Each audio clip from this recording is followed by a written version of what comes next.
misalnya yang memberikan keringanan kepada Amerika, Amerika tuh nggak bisa dipegang omongannya kan? Nah, benar. Bisa aja mereka tetap ngelakuin, lu mau ngomong apa kan lalu gitu ya Amerika kan? Iya. Dari sejak penandatangan aja Amerika nggak bisa paksa Israel mundurin pasukan. Netanyahu, Trump nggak bisa maksa Netanyahu mundurin pasukan. Itu aja udah menunjukkan Amerika tuh nggak bisa dipercaya. Makanya tiba-tiba saya menyayangkan delegasi Iran ternyata tetap datang Swiss. Padahal Amerika sudah melanggar klausul pertama yang paling prinsipil kan nomor 1, klausul pertama. Jadi pada akhir Maret itu sudah 30 itu disahkan di Komisi 1-nya. Nah, terus 31 Maret disahkan di sidang paripurna kayak kita, sidang paripurna parlemen. Jadi undang-undang itu bilang bahwa kita akan menerapkan biaya lintas yang nilainya itu sesuai jumlah barang, nilai barang. Terus kemudian ada pasalnya yang bilang semua kapal Amerika dengan Israel atau sekutunya yang berafiliasi dengan tidak boleh lewat Selat Hormuz.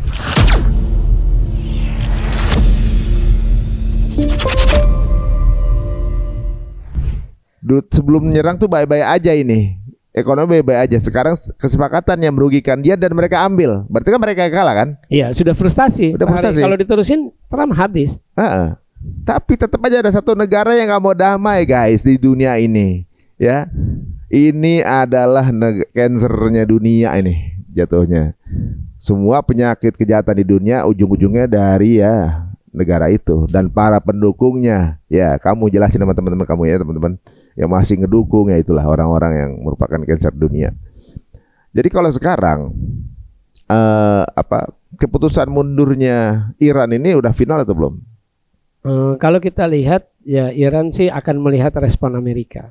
Respon Amerika kalau memang Lebanon bisa dihentikan. Cuma yang aneh begini Pak Ari, kelihatan lembek pemerintah Iran ini. Artinya jadi wacana di Iran ketika pemimpin tertinggi Mujtaba mengeluarkan pernyataan tertulis, itu yang paling menohok kalimatnya begini, saya secara prinsip punya pandangan berbeda. Loh, artinya Mujtaba ini tidak setuju dengan nota kesepahaman yang sudah diteken. Loh. Jadi ada cerita begini, saya udah nulis, itu namanya Mahdi Halinazadeh. Dia itu adalah doktor bidang hubungan internasional, pengajar di Universitas Alamah Tabatabai di Iran, kalau tidak salah di Teheran, universitas itu. Nah dia bercerita, jadi Mujtaba sudah bilang, ini kan proses pengambilan kebijakannya begini. Ini dilakukan oleh Dewan Keamanan Nasional tertinggi dalam perang ini, dalam negosiasi ini, sebelum dimintakan persetujuan dari Mujtaba. Jadi waktu itu disetujui 10 tuntutan kan Iran. Sebelum 14 kan ada 10 tuntutan. Itu tuntutannya jauh lebih keras. Keras dalam arti begini, di situ tidak ada isu nuklir dipersoalkan. Jadi buat Mujtaba nggak boleh ngomongin nuklir lagi. Ternyata ketika ke Islamabad, tim perunding yang dipimpin oleh Ketua Parlemen Muhammad Bakir Kalibaf sama Menteri Luar Negeri Abbas Araghchi ngomongin soal nuklir. Nah itu Mujtaba marah. Terus kemudian juga dia bilang ada tuntutan yang keras lagi, yakni Amerika harus pasukannya mundur dari kawasan Teluk Persia. Itu kan pukulan keras buat Israel sebenarnya, atau buat yang lain yang sekutunya Amerika. Nah, tujuannya biar Amerika tidak gampang lagi menyerang Iran. Kalau pangkalan ditutup kan pasukan ini kan nggak ada lagi ancaman yang dekat di kawasan terhadap Iran. Seperti itu. Nah, ternyata dalam klausulnya itu lembek. Klausulnya itu tidak berbicara tentang penarikan pasukan Amerika dari kawasan Teluk Persia, cuma dibilang pertahankan status quo asal jangan Amerika nambah pasukan, asal jangan Amerika memberikan sanksi baru.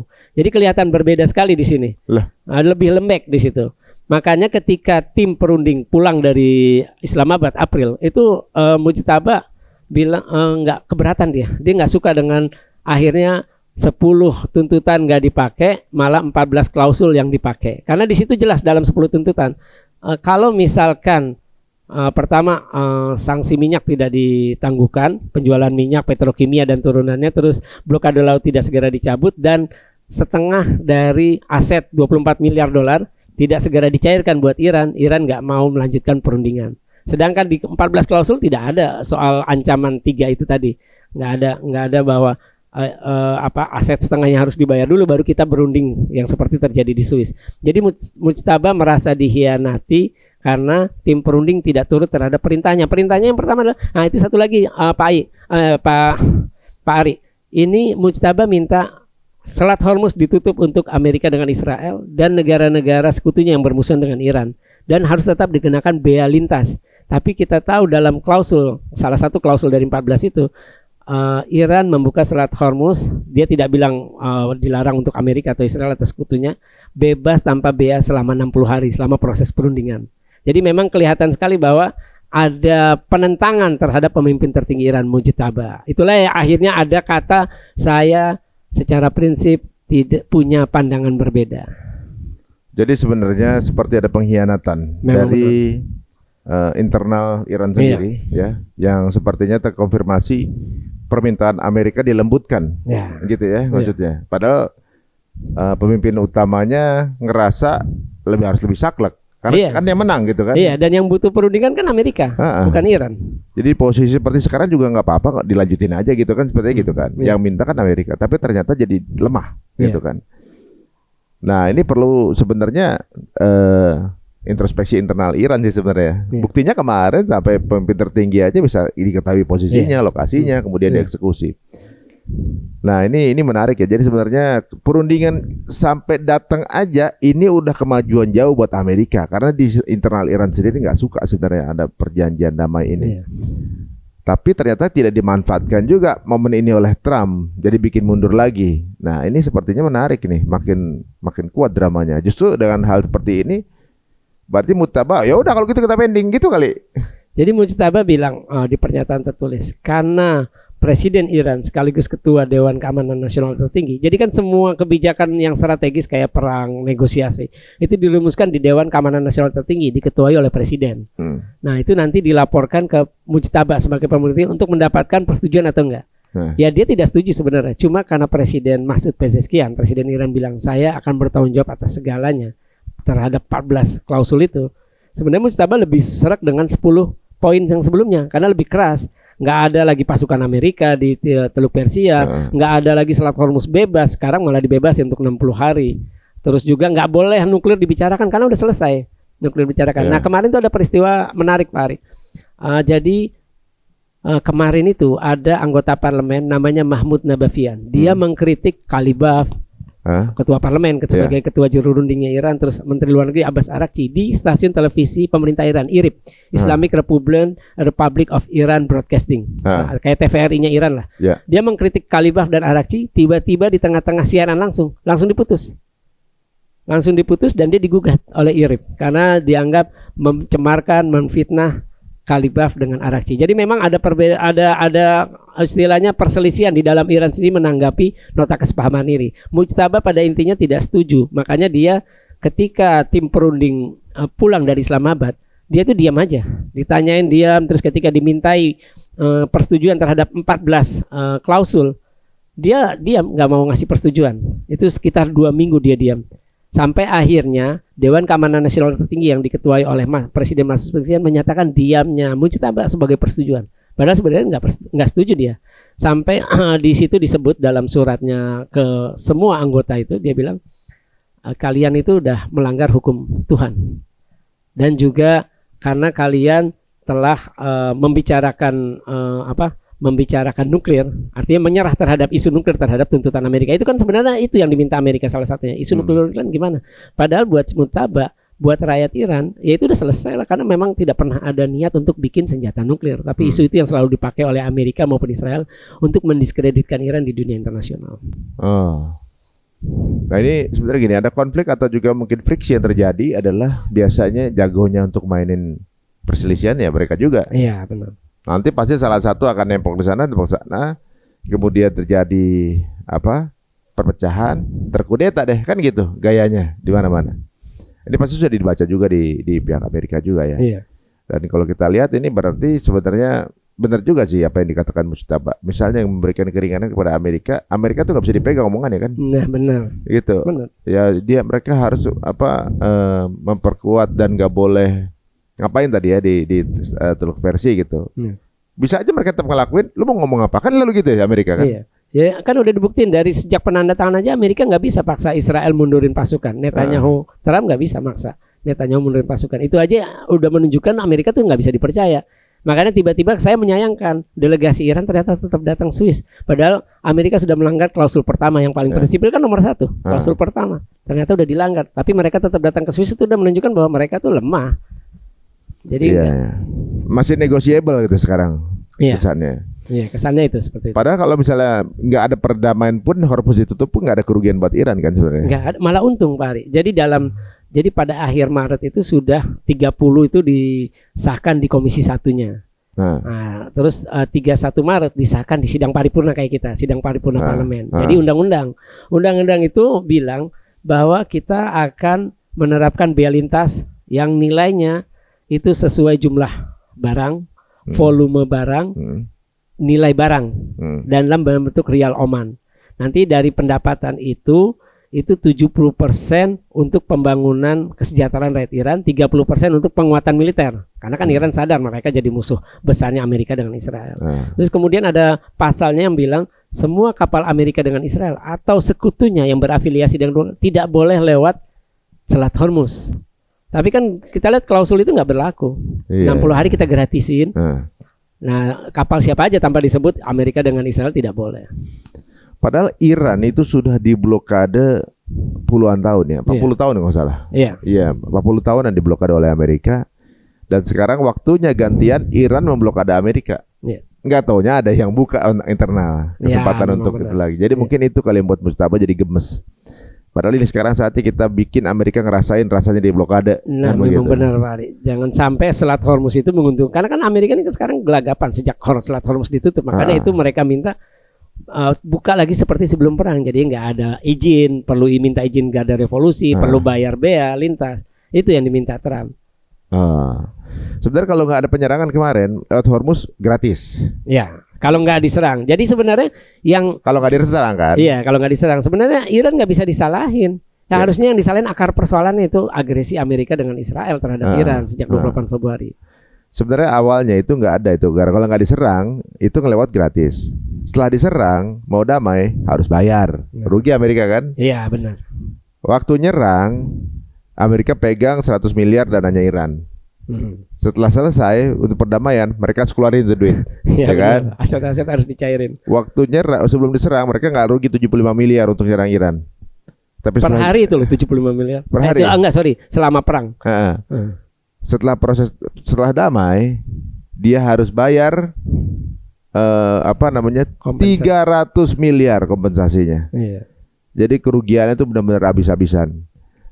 Sebenarnya kalau dipikir-pikir keadaan buat Amerika tuh lebih baik sebelum mereka nyerang. Ya memang kan? Benar Pak, memang benar. Sekarang habis-habisan. Ini adalah bukti bahwa perjanjian damai adalah mungkin tanda tangan kontrak kekalahan bagi Amerika di mata dunia nih. Iya benar Pak. Gitu. Coba kemarin kan Trump bilang nggak ada tuh bea masuk bea lintas itu nggak ada, bilang gitu, kecuali Amerika yang minta gitu kan dia bilang. Katanya terbukti kalau tetap ada, hanya 60 hari doang itu kan. 60 hari doang gratisnya. Sebenarnya itu nggak disukai sama Mujtaba. Mujtaba pengen tetap keras. Kenapa ya? Karena dia tahu Iran ini Amerika yang butuh ini. Amerika tuh udah frustasi Trump ini, desperate dia udah frustasi, makanya dia mengharapkan ada nota kesepahaman. Walaupun itu 14 poin semuanya merugikan Amerika. Karena kalau Iran kan cuma diminta penegasan kembali, Iran tidak mau membuat senjata nuklir. Yang lainnya kan merugikan Amerika. Bayar kompensasi, hentikan semua perang, ada jaminan gak akan ada agresi lagi. Dan semua merugikan Amerika Serikat. Terus aset dicairin, terus sanksi semua dicabut. Itu kan semua menguntungkan Iran. Seperti itu. Tapi karena Trump butuh itu demi kepentingan politik domestik, mau pemilu ya mau gak mau Trump ya tanda tangan aja dulu lah. Nanti kan bisa lagi di istilahnya manuver-manuver. Nah ini sekarang udah dibuktikan Trump nggak bisa dipercaya. Ketika Iran mereka melanggar klausul pertama Libanon nggak itu, malah Trump ancam Iran kalau nggak mau hentiin dukungan buat Hizbullah ya kita serang lagi. Itu kan arti kelihatan Trump ini nggak bisa dipercaya. Makanya saya sangat menyayangkan ketika tim perunding Iran tetap datang ke Swiss, padahal Amerika ketika penandatanganan pun Israel tetap menyerang Libanon, dan itu pelanggaran terhadap klausul pertama. Mestinya jangan berangkat dulu jangan berangkat sebelum itu ada jaminan klausul pertama dulu. Jangan ngomong yang lain dulu. Yang pertama yang paling prinsipil kan itu. Libanon berhenti dulu kan gitu. Berhenti dulu baru mulai melanjutkan perundingan klausul-klausul yang lain. Tapi kan ketika keluar pasal-pasal itu keluar, Israel udah bersuara kan waktu itu. Iya, memang benar. Tidak akan pernah berhenti segala macam. Ben Gvir juga ngomong. Netanyahu ngomong gitu kan. Iya, benar. Memang benar. Jadi impact-nya apa sih kalau mereka berhenti? Kalau berhenti, ini pertanyaannya gini Pak Ari, kenapa Libanon itu penting buat Iran? Apa tuh? Pertama, Iran itu Lebanon itu seperti Irak. Wilayah utara Irak Sunni, wilayah selatan Irak Syiah. Basra, Najaf, Karbala itu kan Syiah. Kalau utaranya Irak Sunni. Sama Lebanon. Lebanon utara itu Sunni mayoritas. Lebanon selatan mayoritas Syiah. Nah, disitulah basis pendukung Hizbullah. Dan semua kiblatnya ke Iran. Kiblatnya ke Iran. Nah, itu pertama karena untuk melindungi komunitas Syiah. Karena yang jadi korban serangan di Lebanon selatan itu komunitas Syiah. Karena mayoritas Syiah. Yang kedua untuk membela milisi pertama yang dibentuk oleh Iran. Hizbullah ini dibantu pembentukan oleh Iran setelah terjadi invasi Israel ke Lebanon pada 1982. Jadi Iran butuh menjaga keberlangsungan Hizbullah eksistensinya agar tetap bisa melawan Israel nantinya. Kalau Hizbullah sampai hancur, itu bahaya buat apa?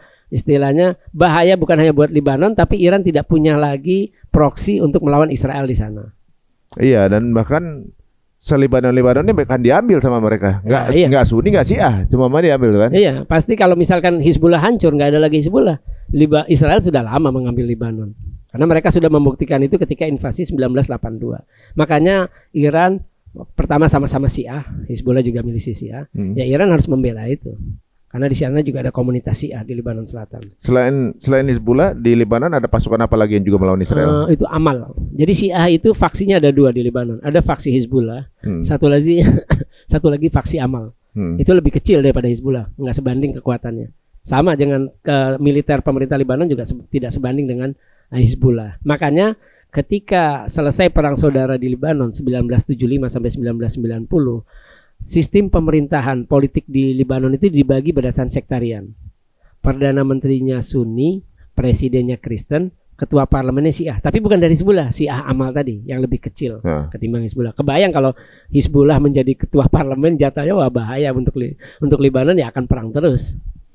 Nah sekarang pasukan pemerintahnya atau dari fraksi Sunni ada juga yang melawan Israel nggak? Nggak ada, karena memang mereka nggak kuat.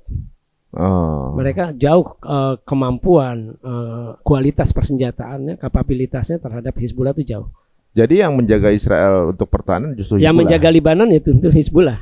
Sebenarnya menjaga kedaulatan Lebanon dari ancaman invasi Israel ya Hizbullah. Kalau nggak ada Hizbullah mungkin Israel sudah ngerebut lama Lebanon Selatan masuk ke Beirut lagi. Tujuan Israel itu emang untuk ngambil wilayah? Ya itu pertama ada mimpi Israel Raya, kita tahu kan. Semua negeri Sam, Suriah, Palestina, Lebanon, Yordania itu akan diambil karena bagian dari negeri Sam. Terus sebagian Arab Saudi, sebagian Irak sama Mesir itu akan diambil oleh. Makanya di tentara Israel itu di salah satu badge-nya di samping itu kan ada peta Israel Raya. Nah yang kedua kenapa Israel itu sangat keras terhadap Lebanon, karena di situ ada Hizbullah. Hizbullah yang menjadi ancaman bagi keamanan maupun eksistensi Israel. Maksudnya berarti bisa juga terjadi kepada Mesir dan juga kepada Jordan dong? Jordan bisa juga, bisa jadi terjadi. Itu yang diinginkan. Perbatasan kan gitu kan? Ya, makanya kan negara-negara ini kan harus punya hubungan baik dengan Amerika Serikat. Minimal bisa menjaga kedaulatan wilayahnya dari ancaman Israel. Karena di Jordan nggak ada yang semuanya secara pemerintahan oke aja sama Israel. Ya, benar, punya hubungan diplomatik ya, mereka nggak diserang. Oke, begitu. Jadi memang begitu ya, pelan-pelan tapi pasti yang tadinya Israel cuma secuil, ya dapat refugee scam lah ibaratnya dari warga Palestina. Sekarang Palestinanya diambil. Sekarang mau melebar ke negara-negara di sebelahnya untuk menyaplok sesuai dengan apa yang dibilang Israel Raya. Nah itulah yang dilakukan, dan karena Hizbullah masih banyak yang menentang, maka Lebanon duluan yang mau dimakan. Gitu. Kalau berikutnya gampang, untuk penyerahan yang lain-lain tinggal diskusi aja sama pemerintahannya. Benderanya mungkin bendera negara lain, tapi sebenarnya kedaulatan Israel. Begitulah guys, orang-orang yang ingin menguasai dunia, ya ingin jadi penguasa, dan juga seolah-olah nyawa bukanlah hal yang berharga gitu. Karena J.D. Vance sendiri, wakil presiden tadi saya udah bilang tadi, mengatakan Israel itu adalah negara yang berjumlah 9 juta orang, yang sebenarnya bisa hidup berdampingan gitu, nggak usah pakai bunuh-bunuhin orang di sekitar kan gitu kan.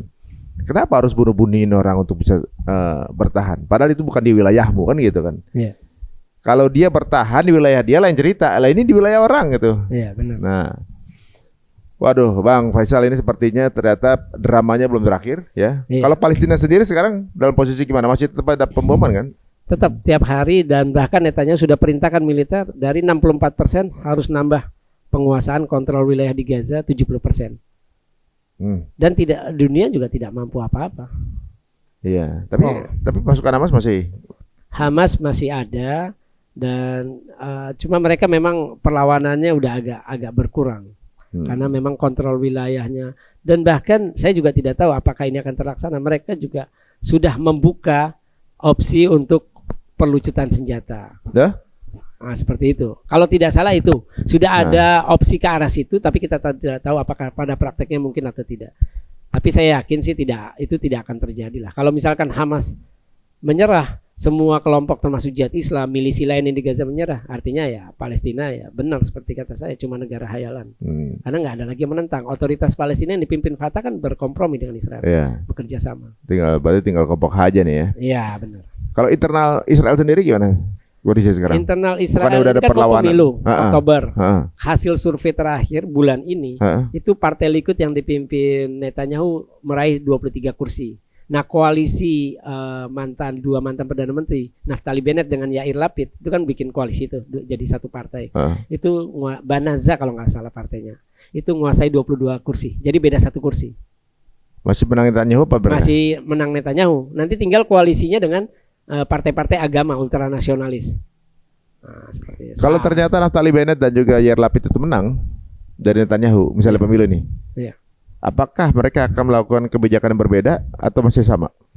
Sebenarnya pragmatis Pak Ari, tapi secara prinsip, secara ideologi mereka sama. Tidak ingin ada negara Palestina, ingin tetap melanggengkan penjajahan Israel terhadap Palestina. Tapi kalau itu secara prinsip. Tapi kalau misalkan Lebanon, ya mungkin kalau misalkan Naftali Bennett, koalisi Naftali Bennett sama Yair Lapid terpilih, mungkin mereka akan mundur dari Lebanon. Karena semakin mereka lama berperang, itu kan keuangan negara juga istilahnya tergerus. Itu yang terakhir yang saya tahu, jumlah utangnya Israel itu 60-70% dari produk domestik bruto. Jadi GDP-nya itu 60-70% itu utang. Nilai utang dari itunya 60-70% dari GDP. Defisitnya itu saya lupa ada berapa persen, 4 atau 5%. Jadi karena perang mulu. Berarti nggak ada pendapatan dong gitu. Ya mereka kurang lah gitu. Kurang, ya memang benar kurang. Makanya banyak rakyat Israel sebenarnya menentang perang. Habis perang Gaza tiba-tiba lanjut perang dengan Iran. Terus tahun lalu juga perang dengan Iran. Ya kan, di sela-sela perang Gaza, perang 12 hari. Terus sekarang perang lagi dengan Lebanon, perang juga dengan Iran. Jadi semakin banyak front itu tentu akan mengancam wilayah Israel sendiri. Karena kan Israel ini negara imigran. Di mayoritas mungkin 90-an persen rakyat Israel, warga Israel itu semua imigran. Jadi ya jaminan imigran kan pindah ke negara, ke tempat lain, tempat anta berata kan kesejahteraan dan keamanan. Dan dengan perang mulu mereka keamanannya terancam. Makanya wilayah permukiman utara Israel yang terkenal itu Kiryat Shmona, itu kan jadi ancaman serangan terus oleh Hizbullah. Makanya sekarang udah hampir, kalau nggak salah 1 juta warganya udah keluar dari Israel. Dan nggak mau balik lagi. Ya karena nggak ada jaminan keamanan. Akhirnya untuk menambah populasi mereka melantik warga India ya. Ya, jadi mereka meminta orang-orang Yahudi dari seluruh dunia untuk pindah ke Israel. Nah, tujuannya itu untuk menjaga populasi. Dan unik ya guys ya, bahwa di situ kan paling banyak tumbuhnya pohon zaitun, ya kan? Zaitun terbaik lah dari, kalau saya ke Aqsa itu beli minyak zaitun tuh bagus-bagus banget minyak zaitun ya gitu. Botolnya sih botol-botol murahan gitu, maksudnya kayak ya UMKM gitu kan. Botol murah biasa, polos, dikasih minyak zaitun. Malah itu yang bagus, kan gitu kan. Tapi ternyata survei mengatakan bahwa 66% warga Israel itu alergi zaitun. Berarti kan bukan orang asli dong. Iya benar, nggak biasa. Berarti kan orang asli. Berarti bukan orang asli situ dong. Sampai alamnya aja nolak gitu kan. Alamnya aja nolak mereka gitu. Mereka alergi dengan buah zaitun gitu. Dan ini membuktikan bahwa mereka bukan orang asli. Sampai tes DNA juga nggak boleh di sana kan. Iya memang benar. Nah itu guys, udah kelihatan lah siapa sih sebenarnya orang-orang yang bikin dunia ini perang mulu, ekonomi kita kacau balau. Kenapa kita omongin ini? Karena ini impactnya sangat berat juga di Indonesia. Minyak naik, ya kan? Dolar naik. Emang kita nggak berasa apa? bensin naik Iya, gitu kan. benar. Iya. Memang udah perangnya di sana nggak usah diomongin. Lah, impactnya ke sini kalau nggak ada hubungannya sih nggak apa-apa gitu kan. Iya, benar. Benar. Memang sistem di dunia ini membuat kita harus bergantung kan. Kita harus Iya. bergantung sama dolar Iya, untuk benar. banyak orang. Ya sebenarnya kalau dunia mau, kalau berani bersatu memberikan sanksi terhadap Amerika sama Israel. Kalau mereka nggak jera-jera, nggak dikasih sanksi bukin jera, ya mereka akan mengulang hal serupa ini terus-terusan. Iya. Dan mereka untuk menyiasati bangkrut nyuruh orang bayarin utang kan gitu kan. Nah, benar Pak. Salahnya yang pada takut lah sama mereka tuh. Ya gitulah. Iya. Ini penggambaran guys bahwa ternyata untuk mencapai titik perdamaian gak semudah itu. Ya, prosesnya baru sampai sini. Dan ini adalah mungkin obrolan tercepat ya teman-teman semua. Karena update terakhir ya ini gitu ya. Terakhir Pak Ari, Apa tuh? ada yang menarik. Jadi dalam perang ini, Iran ini sudah memberikan contoh yang bagus. Bagaimana menjadi sebuah negara merdeka dan berdaulat. Ketika ditekan negara besar yang merugikan kepentingan Iran, mereka melawan. Seharusnya korban seperti itu. Jadi Iran sedang mencontohkan. Jadi Iran tidak mau menyerah terhadap tekanan dari negara besar yang merugikan kepentingan Iran. Kan inginnya kan mereka tetap sanksi ada, terus aset nggak dicairkan, terus uranium yang sudah diperkaya dengan biaya, teknologi dan ilmu. Ilmuwannya kan butuh dididik, butuh waktu, butuh biaya. Itu suruh dikeluarin. Itu semua merugikan Iran. Mereka melancarkan agresi itu merugikan Iran. Nah, Iran sudah membuktikan bagaimana seharusnya menjadi sebuah negara merdeka dan berdaulat, tidak takut terhadap ancaman negara besar, tidak menyerah, tidak tunduk. Yang kedua, sebagai korban, dia tidak mau berkompromi terhadap istilahnya pembelaan hak-haknya. Masa korban suruh ngalah terhadap pelaku. Nah, Iran sudah membuktikan itu, jangan mau mengalah terhadap pelaku. Ya, dan juga contoh satu lagi adalah bagaimana perbankan atau ekonomi dunia itu kan dipenjara oleh dolar ya. Benar. Dan ternyata Iran udah di boykot selama 40-an tahun, nggak bergantung dengan itu. Iya. Ternyata maju-maju aja. Iya benar Ari. Jadi mereka nggak ikut dalam SWIFT, sistem keuangan internasional kan SWIFT perbankan. Iya, teknologinya tetap maju, gitu, negara tetap maju. Makanya ternyata dibuktikan nggak mesti harus nyangkut ke sana bisa maju kok gitu. Memang benar Pak Ari. Jadi jangan takut-takut ya sebenarnya teman-teman ya. Mungkin kalau ke depan kita waduh ntar digencet sana gencet sini, IMF begini ya begitu gitu kan. Ternyata ada buktinya bahwa ada negara yang bisa survive dengan itu. Dan justru karena itulah rezimnya mau diganti. Iya. Gitu. Biar ikutan nurut kan gitu. Iya. Wah, inilah dia rahasia-rahasia yang lagi terungkap satu persatu guys. Siapa tahu kemudian banyak negara yang kemudian meniru gerakan seperti ini atau juga mungkin kemandirian seperti ini ya. Apapun ideologinya ataupun latar belakangnya, mau itu negara komunis sekalipun, kalau emang ngelakuin itu kita dukung guys gitu. Karena ini bukan masalah keyakinan lagi, ini masalah kedaulatan. Bagaimana sepertinya dunia ini sedang dijajah oleh segelintir manusia. Dan kita ini yang jumlahnya lebih banyak yang terjajah mestinya bersatu. Iya, ya kan? benar. Mau itu Islam, Kristen, komunis, Konghucu. Ini sama-sama nih kita menderita bareng. Andai semuanya bersatu, selesai itu dua bakteri itu. Makasih nih Bang nih. Sama-sama Pak. Ya, siapa tahu ada update berikutnya besok ya. Terjadi penandatangan damai yang menguntungkan Indonesia lah minimal. Iya. Ya, tiba-tiba harga murah semua, dolar turun gitu. Terus kita bisa menikmati buah apa yang paling manis gitu kan. Iya. Buah kemerdekaan maksudnya ya. Sampai ketemu lagi teman-teman semuanya. Jika ternyata ini menarik, monggo silakan share tayangan ini ke circle teman-teman semuanya. Makasih Bang Faisal. Sama-sama Pak Ari. Ya, semoga berkah selalu. Sampai ketemu lagi. Assalamualaikum warahmatullahi wabarakatuh.